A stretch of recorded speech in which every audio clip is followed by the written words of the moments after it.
નમસ્કાર વિદ્યાર્થી મિત્રો, ધોરણ 8 વિષય ગણિત ચેપ્ટર 10 ની અંદર આપણે આગળના વિડિયોની અંદર આપણે શું શીખ્યા? થિયરી શીખ્યા. હવે ચેપ્ટર 10 ની અંદર ઘનાકાર અને પ્રત્યક્ષીકરણ સ્વાધ્યાય 10.3. તમને એમ થયું ડાયરેક્ટ કેમ સ્વાધ્યાય 10.3? સ્વાધ્યાય 10.1 અને 2 ક્યાં? 10.1 અને 2 આકૃતિ વાળું છે એ આપણે જ્યારે ઓફલાઈન શરૂ થશે ત્યારે સમજાવી દઈશું. એમાં જોડકા જોડવાના છે કે ઉપરની અને તમે આગળના ધોરણમાં શીખી ગયા છો કે કોઈ પણ વસ્તુ છે આ માર્કર છે તો માર્કર ઉપરના સાઈડથી કેવી દેખાય છે, બાજુના વ્યૂથી કેવી દેખાય છે એ આપણે જોડકા જોડવાના છે, બીજું કંઈ નથી. આપણે ઓફલાઈનમાં શીખવાડી દીધું. હવે સ્વાધ્યાય 10.3 ની અંદર ધ્યાન આપો. 10.3 ની અંદર શું કહેવામાં આવે છે કે ક્વેશ્ચન પાઠ્યપુસ્તક તમારી પાસે હોવું જોઈએ. શું કોઈ ફલકને આટલા ફલક હોઈ શકે? શું કોઈ બહુ ફલકને આટલા ફલક હોઈ શકે? ફલક એટલે હું મગજની અંદર યાદ રાખો, ફલક એટલે સપાટી. કોઈ પણ વસ્તુની સપાટી એમ કહેવાય, ફલક કહેવાય. તો અહીંયા હું તમને કહી દઉં, જો આ બુક્સની અંદર આ જે છે ને આ સપાટી એને ફલક કહેવાય. આ એક પાછળનો ભાગ, બે, આ ત્રણ, આ ત્રીજી ફલક, આ એક, બે, આ ત્રીજી ફલક, આ 4, 5 અને 6 ફલક છે. બીજું ફલક પછી શું આવે? શિરોબિંદુ. શિરોબિંદુ એટલે જ્યાં ખૂણા પડે ને, આ જો આ ખૂણા 1, 2, 3, 4, અહીંયા ખૂણા 1, 2, 3, 4, 4 નીચે, તો એ 8 છે શિરોબિંદુ. ધાર એટલે આ બાજુ 1, આ 2, એ ત્યાં જો 3, આ 4, 5, 6, 7, 8, 9, 10, 11, 12. તો અહીંયા શું થઈ ગયું? 4 નીચે 4, આ બાજુઓ છે 1, 2, 3, 4, 4 નીચે 8, 2 આ સાઈડ, 4 ને 4 8, પછી 2 આ બાજુ, 2 આ બાજુ, કારણ કે આ બાજુની આવી ગઈ. તો આવું થઈ ગયું એક પ્રકાર આ ધાર થઈ ગઈ. એટલે આપણે કે ફલક એટલે સપાટી. આ નહીં ફલક એટલે શું થાય? સપાટી. તો બહુફલક શું કોઈ બહુફલકને આટલા ફલક હોઈ શકે? કોઈ પણ બહુફલકને એટલે તમને પૂછવામાં આવે છે કે આટલા ફલક તમને આટલી સપાટી આપી હોય તો બહુફલક બની શકે? તો યાદ રાખવાનું છે કોઈ પણ બહુફલક એટલે એમાં ઉપરનું તળિયું, મથાળું, ઉપરનું મથાળું, પાયો, નીચેનું પાયો, આજુબાજુની સપાટી બધી આવવી જોઈએ. તો ત્રણ ત્રિકોણ હોય તો શું બહુફલક બની શકે? તો હું જો ત્રણ ત્રિકોણની વાત કરીએ, આપણે આ છે આપણે બે ત્રિકોણ યુઝ કરીએ. ચાલો એક આગળ આ રીતના ત્રિકોણ અને એક આમ સમજાય છે. આ બે ત્રિકોણ, આ કેટલા ત્રિકોણ? 1 અને 2, આ બે ત્રિકોણ ને આગળ એટલે 3 ત્રિકોણ થયા. તો 3 ત્રિકોણથી બને છે પણ નીચેનો સપાટી બનતી નથી. તો 3 ત્રિકોણથી બહુફલક બને નહીં, તો એ શક્ય નથી. તો પહેલામાં 3 ત્રિકોણથી બહુફલક શક્ય નથી. 3 ત્રિકોણથી બહુફલક શક્ય નથી. મેં તમને પહેલા કીધું કે તમે બે ત્રિકોણ આમ ગોઠવો, એક આગળ ગોઠવો, 1, 2 ને એક આગળ 3 ત્રિકોણ થઈ ગયા. પછી નીચેનો છે નહીં, નીચે સપાટી પાયો તો હોવો જોઈએ ને, અને નીચે પાયો ગોઠવો તો બે ત્રિકોણ થાય. ત્રીજી બાજુની સપાટી આવે નહીં, બહુફલક બને નહીં. તો અહીંયા બહુફલકને તો બહુફલક 3 ત્રિકોણ હોય તો 3 ત્રિકોણથી બહુફલક શક્ય નથી. ચાલો બીજું 4 ત્રિકોણથી શક્ય છે. તો કઈ રીતના? તો આપણે એવું કીધું 1, 2, 3 એક નીચેના ભાગમાં ત્રિકોણ આવી જાય તો 4 ત્રિકોણથી બહુફલક શક્ય છે. તો ટૂંકમાં ઓછામાં ઓછા બહુફલક બનવા માટે 4 ત્રિકોણ હોવા જોઈએ, 4 સપાટીઓ હોવી જોઈએ. તો અહીંયા 4 ત્રિકોણથી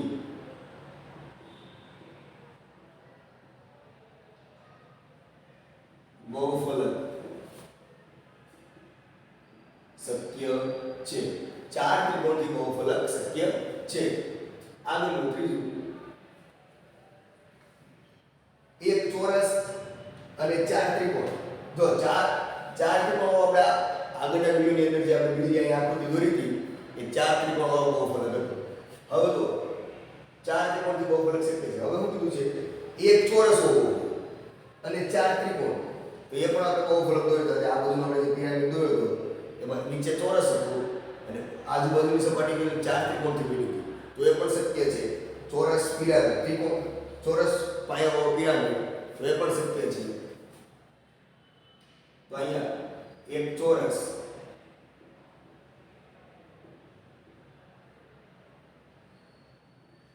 અને ચાર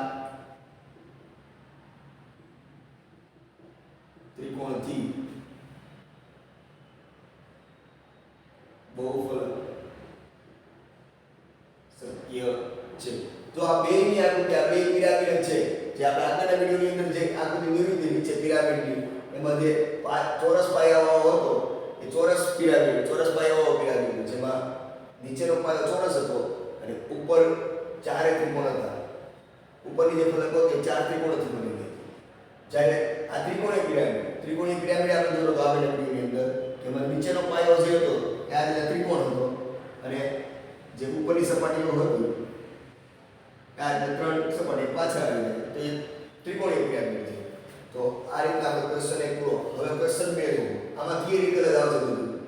ક્વેશ્ચન 2, શું આપેલી કોઈ પણ સંખ્યાના ફલકથી બહુફલક બની શકે? ધ્યાન આપો.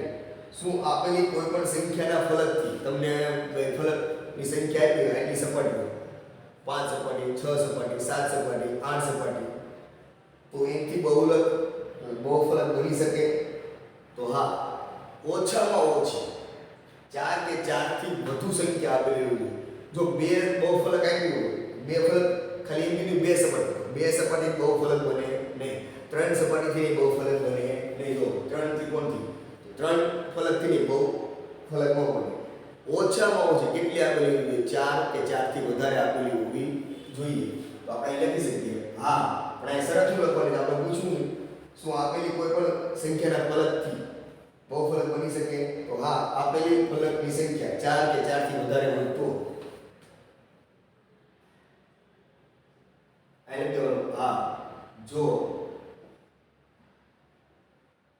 આપેલી ફલકની સંખ્યા કેટલી 4 કે 4 થી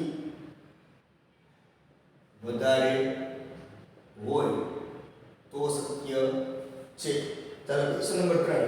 આકૃતિ તમારી પાસે હોવી જોઈએ. ક્વેશ્ચન 3 એમાં શું કહેવા માંગે છે? નીચેમાંથી કઈ વસ્તુ પ્રિઝમ છે? પ્રિઝમ મગજની અંદર હોવું જોઈએ. પ્રિઝમ કોને કહેવાય છે?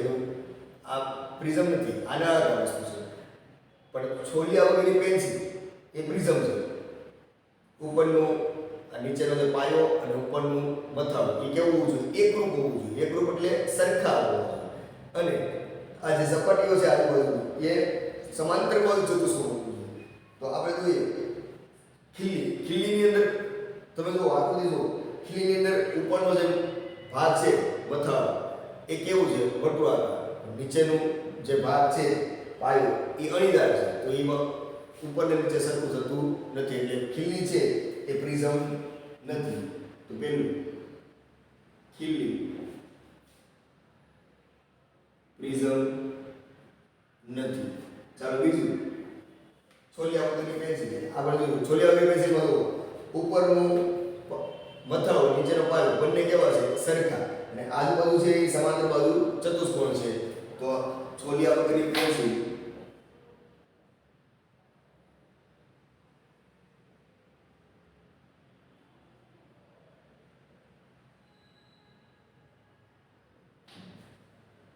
હવે ત્રીજું જો પેપરવેટ. પેપરવેટ એ શું છે? તમને જોઈને ખબર પડી. પેપરવેટ પ્રિઝમ નથી, પિરામિડ છે.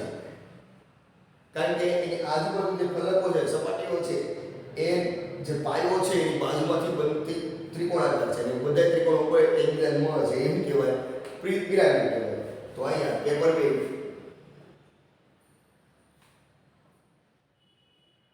એ પ્રિઝમ નથી. ચાલો ચોથું ખોખું જો ઉપરની સપાટી અને નીચેની સપાટી જો, તળિયું અને મથાળું જો, પાયો અને મથાળું બંને કેવા છે? સરખા છે. ઉપરનું જો ચોરસ તમે ખોખામાં ગયો ઉપર લંબચોરસ હોય, નીચે ચોરસ હોય, નીચે ચોરસ આકારનું તો ઉપર ચોરસ આકાર, નીચે લંબચોરસ હોય તો ઉપર લંબચોરસ આકારનું હોય. અને આજુબાજુ જે સપાટીઓ છે એ સમાંતર બાજુ ચતુષ્કોણ હોય છે. તો આ ખોખું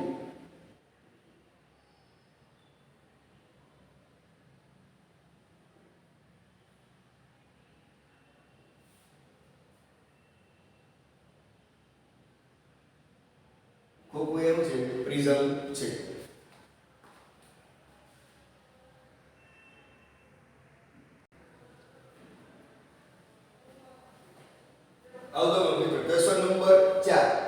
પ્રિઝમ અને નળાકારમાં શું સામ્ય છે? પ્રિઝમ આ માની પ્રિઝમ એટલે છોલિયા વગરની પેન્સિલ, તો આપણમાં છોલિયા વગરની પેન્સિલ છે અને આ એક નળાકાર છે. તો બેમાં સામ્ય શું છે એ જુઓ. સામ્ય એટલે સરખું શું છે? તો તમે પ્રિઝમ અને નળાકારમાં જોયું કે પ્રિઝમ અને આ એક નળાકાર છે. અને પ્રિઝમની અંદર છોલિયા વગરની પેન્સિલ એટલે ઉપર પાયો અને મથાળું બંને સપાટી કેવી હોય છે? એકરૂપ હોય છે, સરખી હોય છે. આ બસ સામ્યતા. પ્રિઝમ જો બોલી રહ્યો છું, પ્રિઝમ અને નળાકાર બંનેમાં પાયો અને મથાળું કેવું હોય છે? એકરૂપ ફલકો હોય છે, એકરૂપ સપાટી હોય છે. લખવું હોય તો આપણે લખી નાખ્યું. ક્વેશ્ચન નંબર 4 એમાં પહેલું પ્રિઝમ અને નળાકારમાં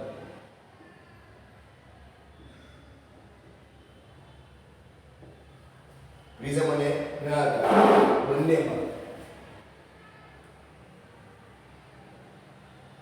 તમે પ્રિઝમ અને નળાકાર બંને જોયું છે. મેં કીધું છોલિયા વગરની પેન્સિલ અને આ નળાકાર છે. છોલિયા વગરની પેન્સિલ ની અંદર અને આની અંદર બંનેમાં પાયો અને મથાળું કેવું છે? સરખું. તો અહીંયા બંનેમાં પાયો અને મથાળું બંને કેવું હોય છે? સરખું હોય છે. એને લખવું તો કેવું લખાય? એકરૂપ ફલકો.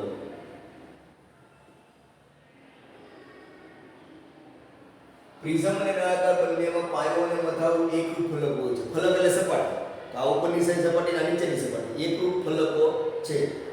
જ્યારે અને એકબીજાને સમાંતર હોય છે. એ લખો જો આ એકબીજાને સમાંતર છે, સામ સામે છે. આને ગમે એટલી લંબાવો, આને ગમે એટલી લંબાવો, કે એકબીજા છે તે ઓકે એકબીજાને કેવો હોય છે? સમાંતર હોય છે. એટલે લખી દેવાનું એકબીજાને સમાંતર હોય છે. ચાલો બીજું જેની અંદર બીજો પ્રશ્ન પૂછો છે આપણને, પિરામિડ અને શંકુમાં શું સામ્ય હોય છે? તો એનું ઉદાહરણ આપણે દઈએ. પિરામિડ તમે પેપરવેટ મેં આગળ આકૃતિ દોરી હતી. પેપરવેટ પિરામિડ તો તમે જોયા. અને શંકુ એટલે હું તમને કહી દઉં કે જોકરની ટોપી જોઈ છે કેટલું બધા, અને આઈસ્ક્રીમનો કોન. તો પિરામિડ અને શંકુ બેમાં વિચારો સામ્યતા શું છે? સરખું છે. પિરામિડ અને શંકુ તો તમે જોયું છે. પિરામિડની અંદર જે આજુબાજુના ફલકો ત્યાં ફલકો સપાટીઓ એ ઉપર એક જ શિરોબિંદુમાં મળે છે. જ્યારે જોકરની ટોપીમાં તમે જોયું કે આ રીતની ઉપર હોય છે, તો એમાં પણ એક જ શિરોબિંદુ આઈસ્ક્રીમનો કોણ હોય દાખલા તરીકે આ રીતનો. તો જે સપાટીઓ છે એ ઉપરના એક જ શિરોબિંદુમાં મળે છે. આઈસ્ક્રીમનો પણ ઊંધો રાખ્યો છે. તો અહીંયા બંનેમાં સામ્યતા શું છે? પિરામિડ અને શંકુની સામ્યતા એ છે કે બંનેના બાજુના ફલકો ઉપરના ભાગમાં એક જ શિરોબિંદુમાં મળે છે. અહીંયા લખે પિરામિડ અને શંકુ બંનેમાં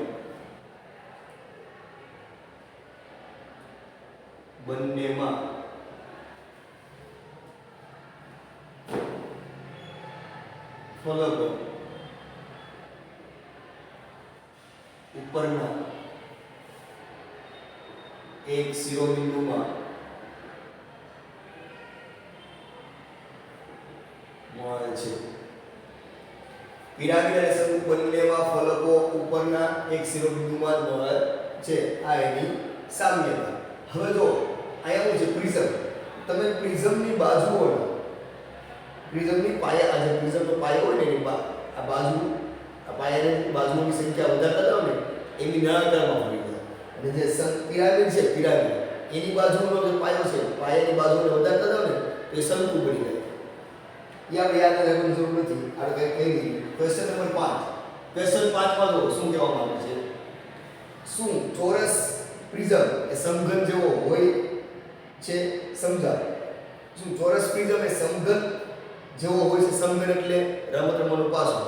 ચોરસ પ્રિઝમ છે એ સમઘન જેવો હોઈ શકે? તો ના. ચોરસ પ્રિઝમ એ સમઘન જેવો હોય એવું જ ન બને. એ લંબઘન પણ હોઈ શકે. તે લંબઘન જેવો પણ હોઈ શકે. બસ આટલું લખવાનું છે. ના, ચોરસ પ્રિઝમ એવું નથી. ચોરસ પ્રિઝમ એ સમઘન જ હોઈ શકે. ચોરસ પ્રિઝમ એ લંબઘન પણ હોઈ શકે. કારણ કે ચોરસ પ્રિઝમ કોને કહેવાય? જેનો પાયો ચોરસ આકારનો હોય ચોરસ ફલક હોય, જેનો પાયો ચોરસ ફલક હોય તેને કેવો ચોરસ પ્રિઝમ કહે છે. ના, ચોરસ પ્રિઝમ એ સમઘન જેવો જ ન હોય.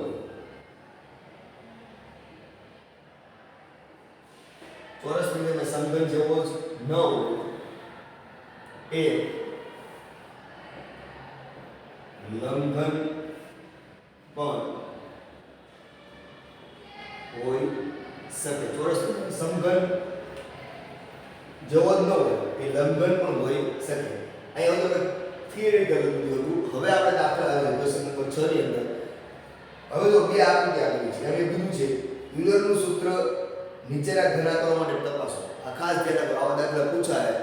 આકૃતિ તો બધી તમારે કેટલી બાજુઓ છે, કેટલી ફલકો છે, કેટલી ધાર છે, એ બધું આપણે ઓળખતા આવડતું હોવું જોઈએ. જે આપણે ધોરણ 7 માં શીખી પણ ગયા છે.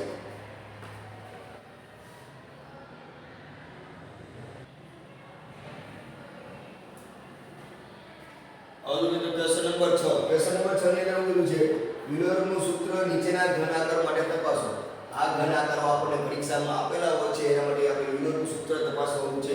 ખાસ એનું યુલરનું સૂત્ર આપણને યાદ હોવું જોઈએ. એની અંદર ત્રણ વસ્તુની જરૂર પડે. f v, f એટલે ફલક કેટલી છે આપેલા આકૃતિમાં, v એટલે કે શિરોબિંદુઓ કેટલા છે, અને e એટલે કે ધાર એટલે કે બાજુઓ કેટલી છે. ધ્યાન રાખજો, બેમાં આપણે લખવું જોઈએ. આ પહેલો દાખલો, આ બીજો દાખલો. આપણે તપાસવું છે કે એ સૂત્ર લાગુ પડે છે કે નહીં. આની અંદર પણ આપણે ફલકો કેટલી છે, શિરોબિંદુઓ એટલે કે ખૂણાઓ કેટલા છે, અને ધાર એટલે કે બાજુઓ કેટલી છે આકૃતિમાં ગણવાની છે. ખાસ ધ્યાન રાખજો, ગણતા આવડતું જોઈએ. ધોરણ 7 માં શીખી જ ગયા છીએ. તો ફલક એટલે સપાટી. આ જે આકૃતિ છે એની સપાટીઓ કેટલી છે? તો જો અહીંયા આપણે વાત કરીએ તો આ 1 2 3 સપાટી તમને આગળ દેખાય છે. પછી આ ઉપરની આખી સપાટી. હવે અહીંથી તમે જુઓ, આ ખૂણો પડે ને, ખૂણો જો અહીંયા કેમ ખૂણો પડે ને આ બાજુ પડી મગજ હાલે છે. આ દરેક જો અહીંયા ખૂણો પડ્યો, આ શિરોબિંદુ છે, અહીંથી આ ખૂણા કે આ બાજુ પડી, એમાં અહીંયા ખૂણો પડે છે. આજે પાછળનો ભાગ, પાછળ આવનો છે આમ, તો અહીંયા કેટલી સપાટી? 1 2 3, આ ચોથી, આ પાંચમી, અને આ ઉપરની આખી છઠ્ઠી, અને નીચે આખી સાતમી. મગજ હાલ્યું કે ન હાલ્યું? ફરીથી કહું છું, જો કેટલી સપાટી ગણતા આવડતું હોય, ખાસ ધ્યાન રાખજો. કઈ રીતના ફલક એટલે સપાટીઓ કેટલી? તો આપણે આ એક આખી દેખાય, આ બીજી, આ ત્રીજી, તમારી પાસે વ્યવસ્થા મૂકી છે. હવે ચોથી ને પાંચમી ક્યાં છે? તો અહીંયા ખૂણો પડે છે. ખૂણો પડે અહીંયા, જે અહીંયા ખૂણો પડે એક બાજુ છે, એમાં એક બાજુ હોય છે ને પાછળના ભાગમાં. તો અહીંયા જે પાછળના ભાગમાં છે એ ચોથી, આ સપાટી પર છે પાંચમી. હું અહીંયા રેખાખંડ દોરતો પાછળના ભાગમાં, તો આ ચોથી અને પાંચમી સપાટી. આ ઉપરની સપાટી આખી છે સાતમી, અને નીચેની આખી છે, તો ઉપરની આખી છે છઠ્ઠી, અને નીચેની આખી છે સાતમી. અને ઉપર નીચે પાયો અને મથાળો તો હોવાનું છે. પાયો અને મથાળો, તો પાયો 7 એટલે છઠ્ઠી સપાટી, મથાળો છે છઠ્ઠી સપાટી, અને પાયો છે સાતમી સપાટી. એટલે આમાં કુલ સપાટીઓ, કુલ ફલકો કેટલી છે? 7. હવે છે v એટલે શિરોબિંદુ. શિરોબિંદુઓ કેટલા છે? એટલે કે v એટલે અહીંયાના ખૂણા. શિરોબિંદુઓ કેટલા? ખૂણા કેટલા? તો 1 2 3 4 5. 5 ઉપર ખૂણા છે, મગજ હાલે છે. 1 2 3 4 અને 5. એટલે અહીંયા 6 7 આખો 7 8 9.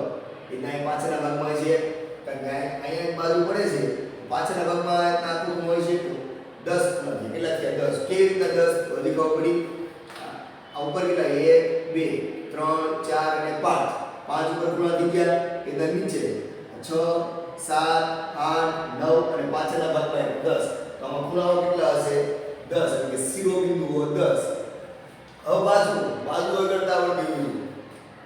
આ 1, હું તો લીટી કરતી હોય. આ 2 લીટા કરો, ધ્યાન રાખજો. 1 2 3 4 અને 5 ઉપર બાજુ છે.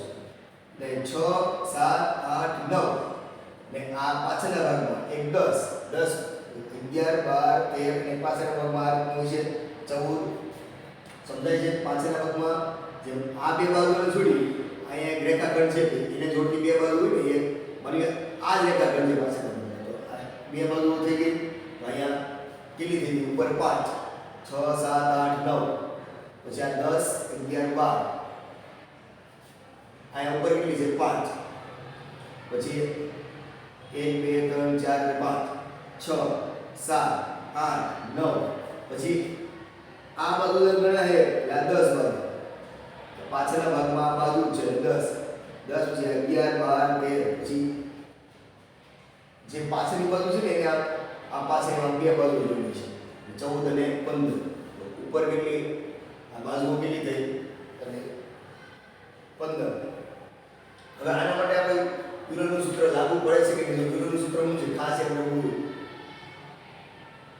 યુલરનું સૂત્ર શું છે તો f v f v minus e f v minus e બરાબર 2 f v minus e બરાબર 2 તો આની અંદર કિંમત મૂકો f ની કિંમત કેટલી છે 7 પ્લસ હવે ડાબી બાજુ કિંમત મૂકતા ખાલી ડાબી બાજુ અને જમણી બાજુ બે કિંમત આવી જોઈએ ડાબી બાજુ બરાબર f v minus e તો અહીંયા f કેટલા મૂકવાના છે 7 પ્લસ v કેટલા મૂકવાના છે 10 માઈનસ e કેટલા છે 15 બરાબર 7 ને 10 17 માઈનસ 15 કેટલા થઈ ગયા 2 અહીં લખી શકીએ ડાબી બાજુ બરાબર હું જમણી બાજુ તો અહીંયા યુલરનું સૂત્ર લાગુ પડે છે તો લખી દેવાનું આપેલ આકૃતિમાં